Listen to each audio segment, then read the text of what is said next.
इस चैप्टर में अभी तक हम कर चुके हैं प्लांट टिश्यूज के बारे में। प्लांट टिश्यूज में भी उनके सब टॉपिक्स भी हमने क्लियर किए थे अर्लियर वीडियो में। अब हम स्टार्ट करेंगे हमारा एनिमल टिश्यूज। एनिमल टिश्यूज जैसे कि आप जानते हैं कि 4 तरह में क्लासिफाई किए गए हैं। Before going to animal tissues let us talk about the animal cell first. जैसे कि हमने पहले भी पढ़ा था प्रीवियस चैप्टर में, एनिमल सेल्स जो आपके होते हैं, एनिमल सेल्स के अंदर जो सेल वॉल होती है वो नहीं होती, cell wall is not present. इसके अलावा हमने ये भी पढ़ा था कि एनिमल सेल्स में प्लास्टिड्स भी नहीं होते। मोर ओवर एनिमल सेल्स में ये भी हमने पढ़ा है कि जो वैक्यूल्स होते हैं वो बहुत ही ज़्यादा छोटे छोटे होते हैं और लार्ज नंबर होते हैं if compare to plant cells. तो ये बेसिक चीज़ें जो एनिमल सेल्स की थी वो हमने फिर से डिस्कस कर ली। Now moving to animal tissues. Animal tissues की अगर हम बात करते हैं तो एनिमल टिश्यूज़ जो हमारे हैं वो किसी भी एनिमल को, किसी भी ऑर्गेनिज्म को वियर एंड टीयर से, एक्सट्रीम कंडीशन से बचाने में हेल्प करते हैं। इसके अलावा वो टिश्यूज़ आपके internal organ, outer body part को कवर भी करते हैं। तो देखते हैं कि करके क्या है एनिमल टिश्यूज़। तो starting with the very first, that is your epithelial tissue. Epithelial tissue consist of 4 main type of tissues. Epithelial as the name suggest, क्या बता रहा है आपको? एपिथेलियल का मतलब ये है कि जो आपका आउटर कवरिंग या लेयर पे जो टिश्यू प्रोवाइड रहता है, मतलब प्रोवाइड करता है स्ट्रेंथ, वो आपका एपिथेलियल टिश्यू है। कहने का मतलब ना सिर्फ बाहर से, अंदर से भी। अगर आप माउथ की कैविटी देखें, टंग के आसपास जितनी भी कैविटी है उसको अगर चेक करें तो वहां पे हम देखते हैं कि कई तरह की लेयरिंग है हमारे पास, स्किन की डिफरेंट डिफरेंट टाइप की लेयरिंग है। तो वो कैसे बनती है? वो एपिथेलियल टिश्यू से बनती है। एपिथेलियल टिश्यू की अगर हम बात करते हैं और उससे बात करते हैं टाइप्स की, तो हमारे पास 4 मेजर टाइप आते हैं इसके। जो 4 मेजर टाइप्स हैं वो अभी हम चेक करेंगे क्या है, one by one. First is your squamous. Squamous जो आपका फर्स्ट टाइप है वो बहुत ही ज्यादा थिन टाइप की मेम्ब्रेन बनाते हैं। इतने थिन मेम्ब्रेन की इससे आपका जो ब्लड वेन्स है, आर्टरीज है, वेन्स है, ये सब बनती है। इसकी आउटर कवरिंग होती है इससे, और थिन होने की वजह से इसकी एडजस्टमेंट इजीली पूरी बॉडी में हो जाती है। स्क्वैमस जो आपका टिश्यू है, इसके अलावा हमारे पास इससे रिलेटेड और भी बहुत सारे टिश्यूज हैं।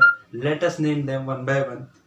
First is your squamous, second is your stratified squamous, third one is your cuboidal, fourth one is your columnar. तो जो जितने भी टाइप हमने अभी रीड किए, इनके अलग अलग फंक्शंस है। लाइक योर किडनी, लाइक ओएसोफेगस के अलावा हम इंटेस्टाइन देखते हैं। इन सब के अंदर आउटर और इंटर 2 तरह की लेयर होगी। फॉर एग्जाम्पल हम खाना खाते तो from the buccal cavity to the oesophagus, तो यहाँ से आपका जो खाना है वो मूव करता है इंटरनली। जब वो इंटरनली मूव कर रहा होता है तो डेफिनेटली वो किसी ना किसी सरफेस के टच में आता है। तो वो सरफेस एपिथेलियल टिश्यू की बनी होती है, जिसकी हेल्प से जितने भी हमारी बॉडी में, चाहे वो कोई ट्रांसपोर्टेशन कह लो, डाइजेशन कह लो, या किसी भी तरह का प्रोसेस आप कह लो, वो जो भी परफॉर्म हो रहा है सब with the help of epithelial tissue की हेल्प से ही हो रहा है। तो हमारी किडनी के फंक्शन, ओएसोफेगस, डाइजेशन, स्टमक के फंक्शन, ये सारे कहीं ना कहीं सब डिपेंडेंट है एपिथेलियल टिश्यूज पे। एपिथेलियल टिश्यूज प्रोवाइड करते हैं मेजर जितने भी एक्शंस आपकी बॉडी में हो रहे हैं उनको। तो in this way we have seen the functions of epithelial tissues. Now we are moving to next type of tissues and that is your connective tissue. When we talk about connective tissue, तो जैसे कि नाम ही बता रहा है आपको, connective मतलब ये किसी चीज को जोड़ेगी। And as we know in our body there are different type of functions, like breath, respiration हो रहा है, ट्रांसपोर्टेशन हो रहा है, फिल्ट्रेशन भी हमारी बॉडी में साथ के साथ हो रहा है, ग्रोथ होती है बॉडी की, और भी बहुत सारे फंक्शन साइमल्टेनियसली परफॉर्म हो रहे हैं। तो इन सारे फंक्शंस के बीच में कंट्रोल और कोऑर्डिनेशन भी जरूरी है। कंट्रोल और कोऑर्डिनेशन के अलावा इनके बीच में कनेक्शन भी जरूरी है। तो वो क्या चीज है, वो कौन से टिश्यूज हैं जो कनेक्शंस प्रोवाइड करते हैं, जो इन अलग अलग इंडिविजुअल टिश्यूज को, बॉडी पार्ट्स को एक बना के रखते हैं। So let's start with the very first connective tissue known as blood. अब आप कहेंगे blood is a liquid, how can it be a tissue?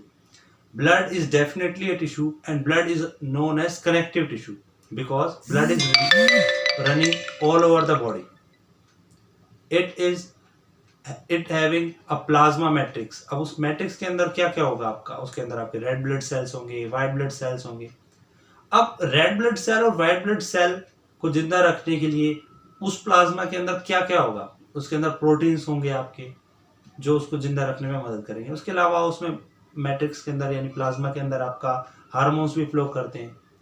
तो इन शॉर्ट कहने का मतलब ये हो गया, blood is that connective tissue of our body which makes us a whole complete person. तो अब हम मूव करते हैं हमारे नेक्स्ट कनेक्टिव टिश्यू जिसको हम बोलेंगे bone. Yes, bone is also a tissue.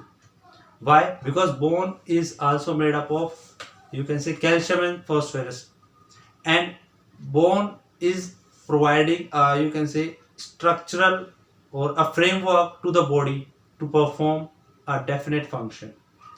In fact, जितना भी framework provide किया जाता है वो bone के through ही किया जाता है, otherwise we will not be able to stand or sit properly. So how bone is helping us in connecting, or why we are calling it a connecting tissue? Because there are some terms. Let us see one by one. First is your ligament, second is your tendon, third is your cartilage. तीन terms अभी हमने discuss किए, ligament, tendons and cartilage. Ligaments क्या करते हैं, bone से bone को connect करते हैं, एक हड्डी से दूसरी हड्डी को कनेक्ट करने वाले आपके कहलाए जाएंगे लिगामेंट्स। जितने भी जॉइंट्स आपके वो सारे लिगामेंट्स में ही आएंगे। But when we talk about the connection of muscles and bone, यानी मसल्स को हड्डियों से कनेक्ट करने की बात करें तो हमारे यहाँ पे आ जाएंगे टेंडन्स। टेंडन्स हेल्प करते हैं कनेक्शन क्रिएट करने में मसल्स और बोन के बीच में। आपने कंसिडर किया होगा कि जो ईयर है उसके अंदर भी बोन है, लेकिन वो बोन अलग है हमारे आर्म की बोन से। जैसे आर्म है, हमारे हैंड्स हैं, इनकी बोन को आप मूव नहीं कर सकते, मूव करने का मतलब बैंड नहीं कर सकते। बट जो ईयर है उनकी बोन्स को मूव कर सकते हो क्योंकि वो बने हुए हैं कार्टिलेजेस से।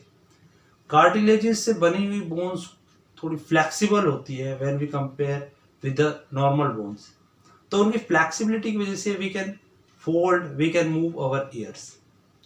कार्टिलेजेस की जो बोन्स होती हैं ये बहुत सारे ऑर्गेनिजम्स में पाई जाती हैं, इवन मैराइन ऑर्गेनिजम्स में भी पाई जाती हैं। कार्टिलेजेस की जो बोन्स हैं उनमें प्रोटीन्स और शुगर प्रेजेंट होता है जिसकी वजह से वो इतनी ज़्यादा फ्लेक्सिबल होती है। Now we are going to talk about a special kind of tissue called areolar tissue. What is areolar tissue? You must have seen कि in spite of various connective tissues हमें एक ऐसे टिश्यू की भी जरूरत थी जो हमारे स्किन और मसल्स के बीच का जो गैप होता है उसको फिलअप कर दे। तो ऐसे में एरियोलर टिश्यू बहुत हेल्प करता है। ये हर उस जगह पे जहाँ पे आप कह सकते हो वैकेंट रह सकती थी उसको फिलअप कर देता है, जिसकी वजह से एक स्मूथ स्ट्रक्चर प्रोवाइड होता है हमें, यानी हमारी जो बॉडी है वो पफ्ड दिखाई देती है just because of areolar tissue.